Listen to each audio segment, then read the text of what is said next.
Hello there. Happy holidays, and welcome to Primary's Corner.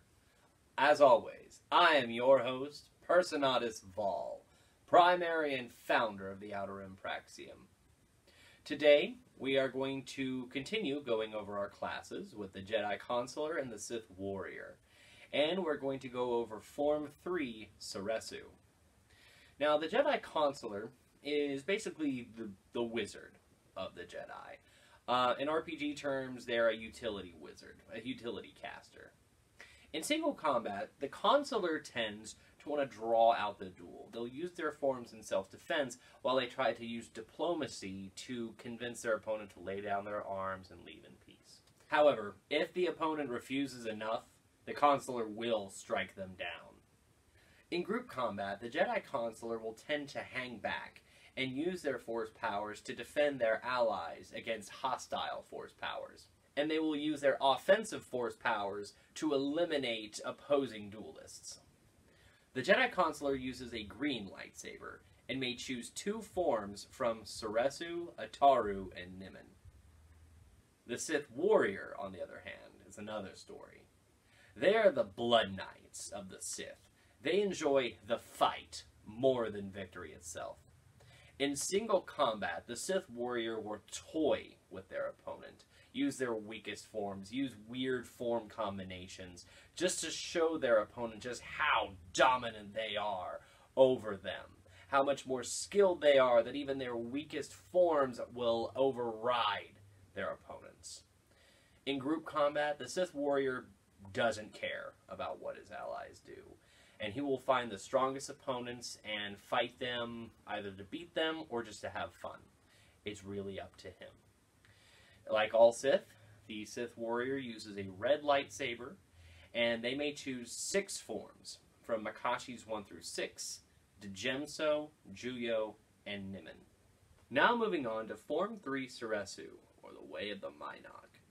In Star Wars canon, Soresu was developed from Shicho meditative exercises, which were eventually expanded and improved to make a full form, which was good for blaster deflection and lightsaber defense, and eventually became the ultimate expression of passive defensive Jedi philosophy.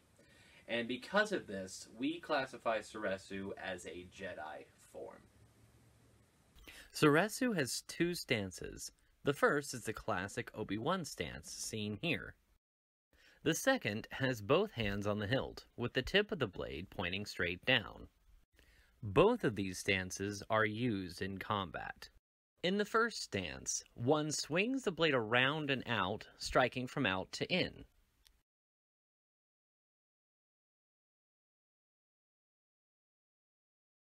In the second stance, one uses quick flicks, again from out in, for the attacks. In full combat, the duelist will switch between these stances every 3 strikes.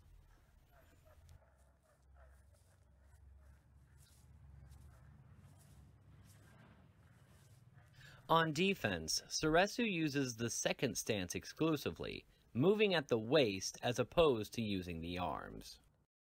Soresu's strengths are a stonewall defense, the strongest of the Jedi, and a varied attack style.